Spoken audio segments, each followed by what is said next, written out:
All right, so from Jesus to Unitarianism to Universalism to Transcendentalism to spirituality and religion, let's get into it. So let's start with two words that people use as though they mean the same thing, but they don't. The words are spirituality and religion. Spirituality is a felt sense of connection to something larger than yourself.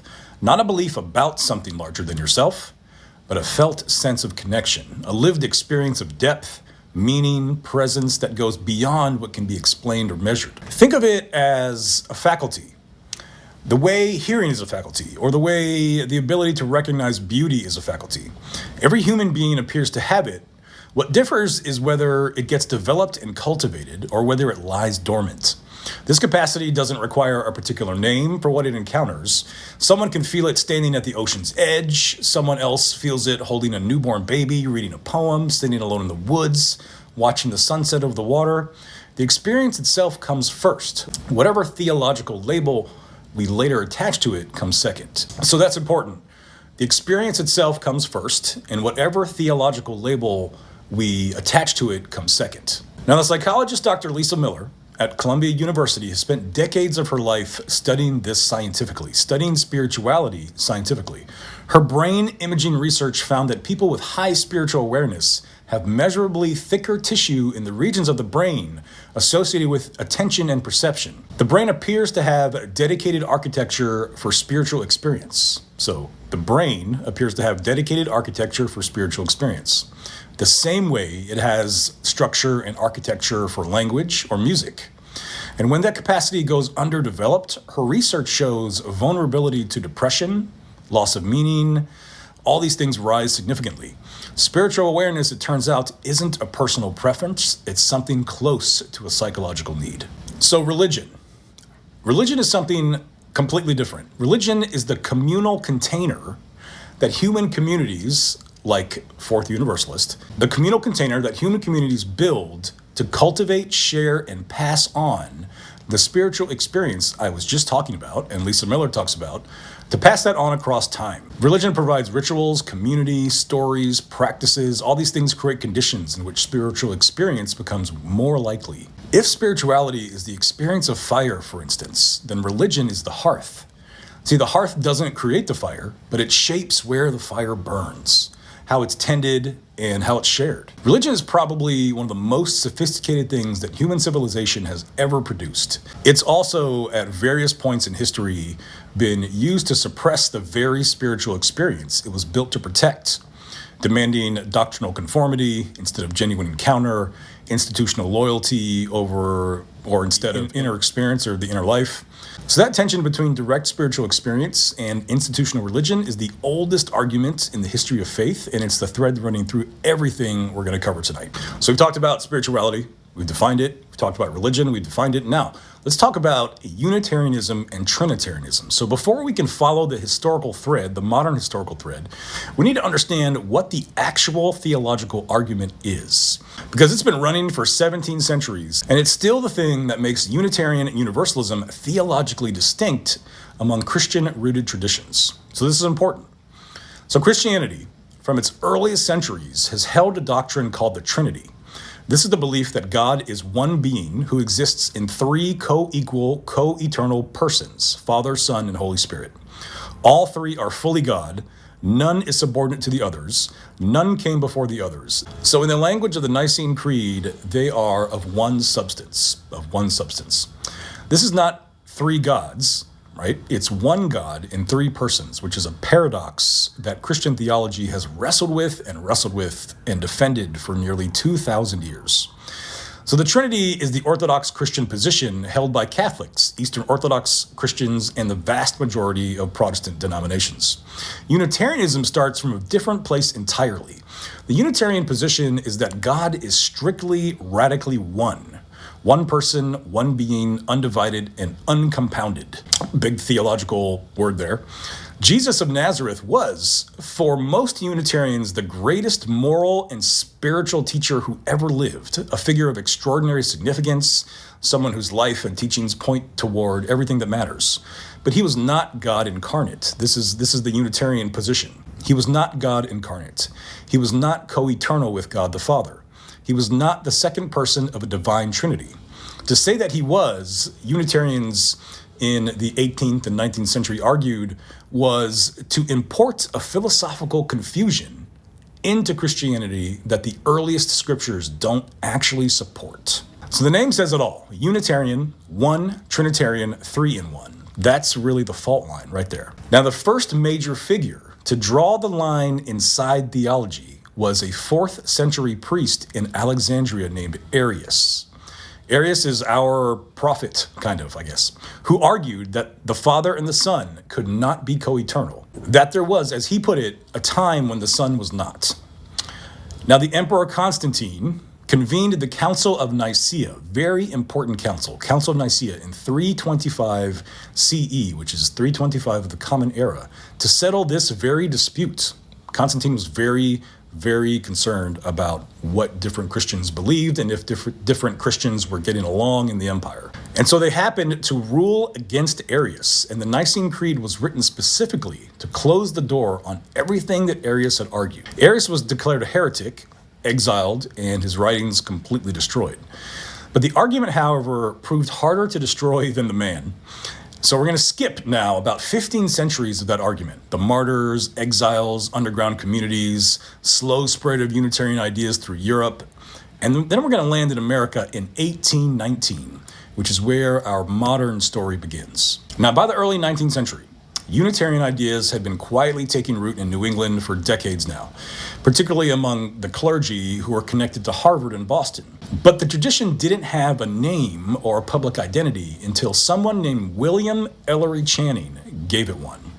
So Channing was the minister of Federal Street Church in Boston, widely regarded by 1819 as the most respected liberal Protestant clergyman in America. So William Ellery Channing was a big deal. It's a big deal for us. He was not a firebrand by temperament. He was carefully, deeply, generally pastoral, and extremely well-read. But he was also a man who believed that intellectual honesty was itself a form of spiritual integrity. And by 1819, he had run out of patience for a theology he considered both philosophically indefensible and spiritually harmful. So he just got to the point where he thought things were just so philosophically indefensible that it's starting to do harm to people.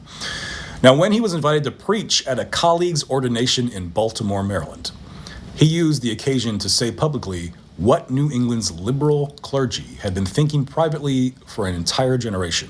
The sermon he preached was simply called Unitarian Christianity, and this became the founding document of American Unitarianism, and the Orthodox Calvinist establishment never forgave him for this. His target was the Calvinist system that dominated American Protestantism at the time. So the doctrine that human beings were utterly depraved by nature, that God had predestined most of humanity to eternal punishment before they were born, and that Jesus' death was a blood sacrifice required to satisfy divine wrath before forgiveness was possible. Channing found all of this not just theologically wrong, but morally repugnant. His argument really cut right through, and it was that any doctrine that portrays God as morally inferior to the best human beings we can imagine cannot be a true doctrine of God. A human judge who condemned people for crimes they couldn't avoid would be called a monster. A father who demanded the suffering of an innocent child before he could forgive his other children would be considered completely unfit. If we'd condemn those things in a person, he asked, why do we worship them in God? It was a good question. His alternative was a theology centered on human dignity, the moral perfection of God, and the capacity of every single person to grow toward greater goodness and spiritual depth. He believed that human beings were not fallen creatures waiting for rescue, but growing creatures, capable of reason, capable of moral development, capable of genuine encounter with the sacred, whatever that means for you, whatever that meant for them. The ultimate end of religion, he wrote, is to bring us to a resemblance of God. That sentence alone was a revolution in the 17 and 1800s.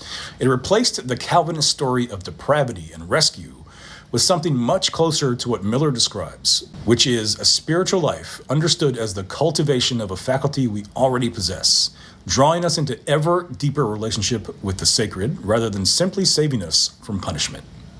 For Channing, the spiritual capacity that Lisa Miller identifies as universal and built into human beings wasn't a theological novelty. It was the whole point of religion.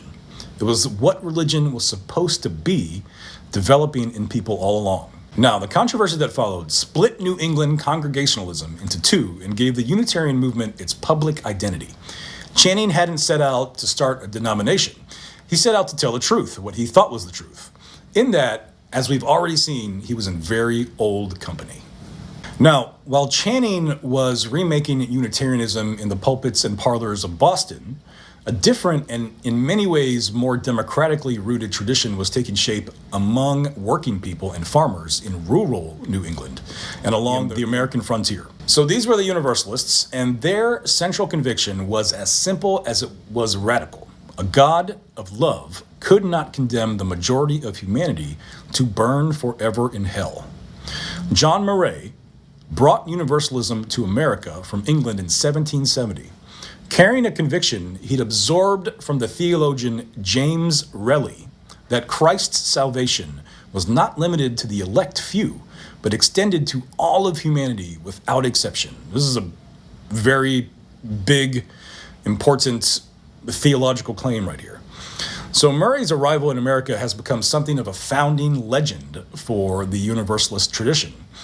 He'd intended to live in obscurity in the New World, having lost his faith in organized religion after a period of devastating personal loss, which is a very familiar story for a lot of these New England Unitarian Universalists. But a New Jersey farmer named Thomas Potter had built a small chapel on his land, convinced that God would send him a preacher. Now, when Murray's ship was stuck in the inlet near Potter's farm, Potter rowed out, found him, and told him he was the man he'd been waiting for.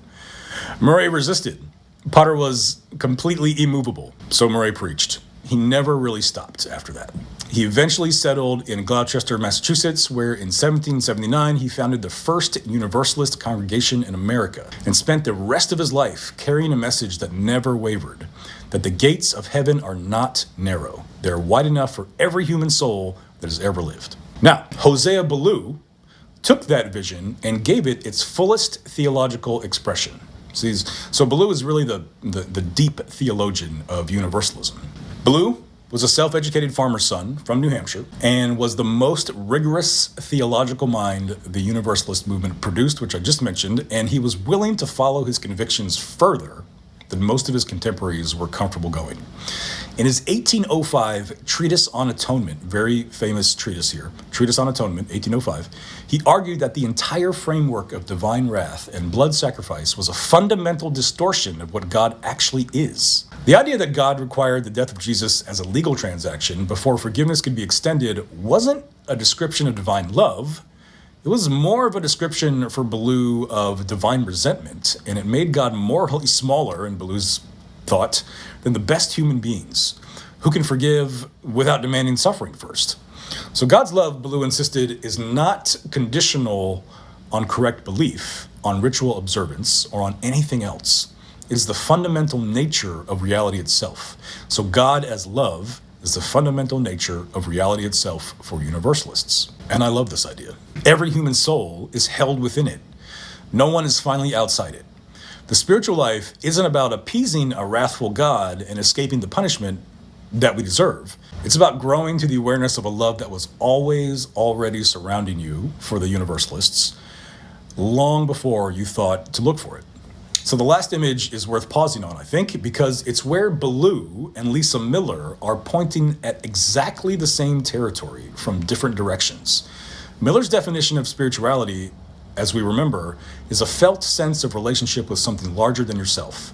Not earned, not doctrinal, not the reward for correct belief, but directly available to every person as a lived experience of connection and presence. Ballou arrived at that picture through careful theological reasoning about the nature of God. Miller, on the other hand, arrives at it through brain imaging and epidemiological research. But the underlying claim is exactly the same. The sacred, whatever that means for you, is not distant, not conditional, not rationed out to the deserving few. It's present. We're already in it. What we lack is not worthiness. What we lack is the developed capacity to perceive what's already there. Okay, now, The Unitarians and the Universalists existed as separate denominations for well over a century, which is interesting to think about, and shaped by genuinely different class cultures, different theological emphases, and different congregational personalities. Now, thankfully, they merged in 1961, so not that long ago, to form the Unitarian Universalist Association. But before that institutional merger, something had happened inside Unitarianism that changed it more profoundly than any vote could. So in the 1830s, a group of young thinkers, both men and women, decided that even Channing's generous, humane theology did not go far enough. So Channing, even though he went pretty far, did not go far enough. These folks, they were interested in direct experience, in spirituality from within existence. They were the Transcendentalists, and they built their movement in Concord, Massachusetts. Now, Transcendentalism was a reaction against two things at once: Orthodox Calvinism and its doctrines of sin and predestination, and also the Unitarianism of their own tradition. So they were kind of on the line or on the verge, or maybe we could call them Unitarian heretics of a sort, because they were thinking by the 1830s, Unitarianism had become, in their view, in the Transcendentalist view, way too institutional, too cautious, and too anchored in historical authority. So the Transcendentalists wanted to go further. They wanted to remove every mediating layer and ask, what does the human soul encounter when it meets the sacred directly? Now that question is essentially the same question that Lisa Miller's research is answering 2 centuries later. Miller defined spirituality as a felt sense of relationship with something larger than yourself, which we've mentioned. Not a belief, not a doctrine, but a perceptual faculty. Something you can develop or let go dormant, something that is prior to whatever theological name you later give to what you've encountered. Now, the Transcendentalists didn't have brain imaging equipment, but they were working on exactly that faculty, trying to understand it, cultivate it, and follow where it led. So the main Transcendentalist thinker, the main philosopher of Transcendentalism, is named Ralph Waldo Emerson. Emerson was once a Unitarian minister who resigned his pulpit in 1832 because he felt that institutional religion had very much become a barrier to the spiritual experience it was supposed to cultivate. In his 1836 essay, Nature, which is extremely important work of liberal religious thoughts in America and can be considered the founding text of American Transcendentalism, describes what happens when a person strips away every convention and inherited idea until what's left is the naked soul encountering the world with total openness. In that encounter, he argued, the boundary between the individual self and the larger whole dissolves. He called this becoming a transparent eyeball, which is an interesting phrase, but he meant seeing everything, being nothing in particular, feeling oneself continuous with all that is. Now, Miller would recognize this immediately, I think. What Emerson is describing is what her research identifies as high spiritual awareness, the state of perception in which the usual boundaries of selfhood relax and something larger comes into focus. Her brain imaging shows this isn't mystical language for its own sake. It corresponds to measurable shifts in how the brain is processing experience, which is pretty cool. Emerson couldn't have known that, but he was pointing at the same thing. Now, his most explosive moment came in 1838 when he told the graduating class at Harvard Divinity School that historical Christianity had made a catastrophic error. It had taken the spiritual experience of one extraordinary human and converted it into a set of doctrines that people were expected to believe secondhand. But the experience itself, what Emerson called the direct encounter with the oversoul, a term I'm not very fond of,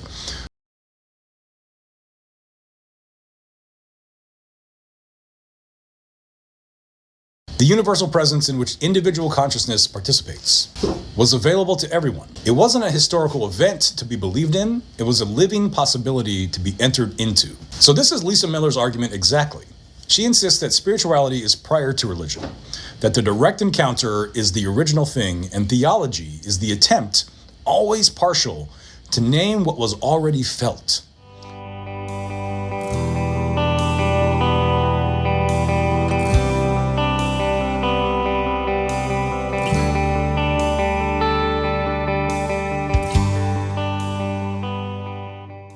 He was not invited back to Harvard for 30 years after that because it was such an explosive moment in liberal progressive thought. All right, so let's move on to Henry David Thoreau.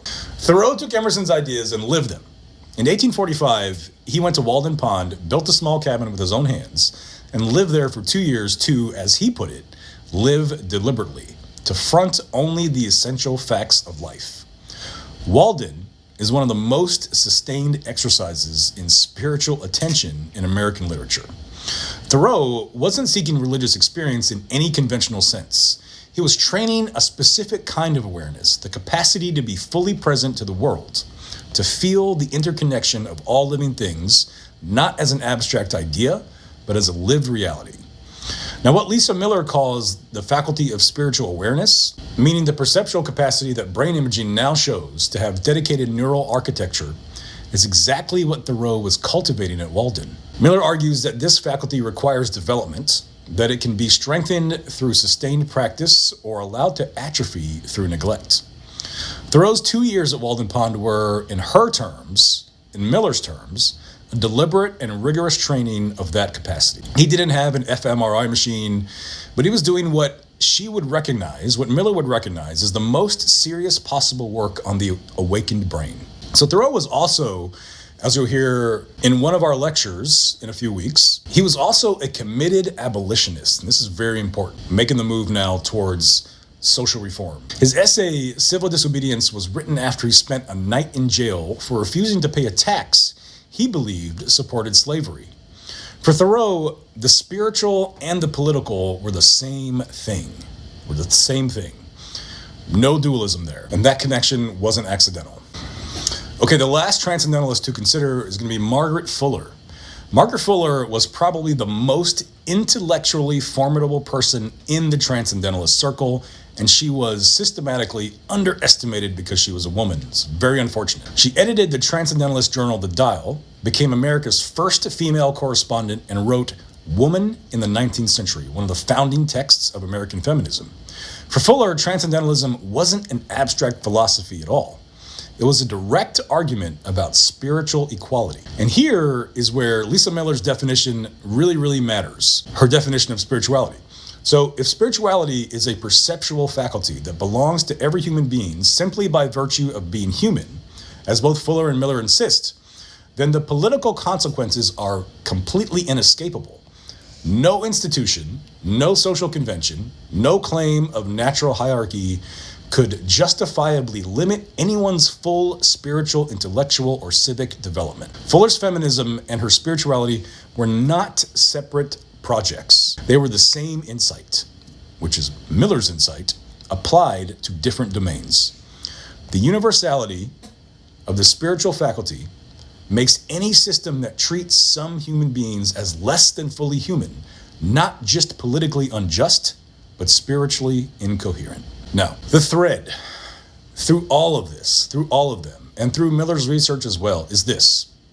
Every human being has an innate capacity for direct encounter with the sacred. This capacity doesn't require institutional mediation, doctrinal agreement, or any particular name for what it encounters. It requires only attention, honesty, and the willingness to be fully present to what is actually here. Miller's contribution is to add, and the brain is literally built for this. I think that's a super important thing to remember, something really important that neuroscience is helping us understand. Emerson and Thoreau and Margaret Fuller were not constructing a romantic philosophy whatsoever. They were describing a real human faculty, what they thought was a real human faculty that neuroscience has since confirmed.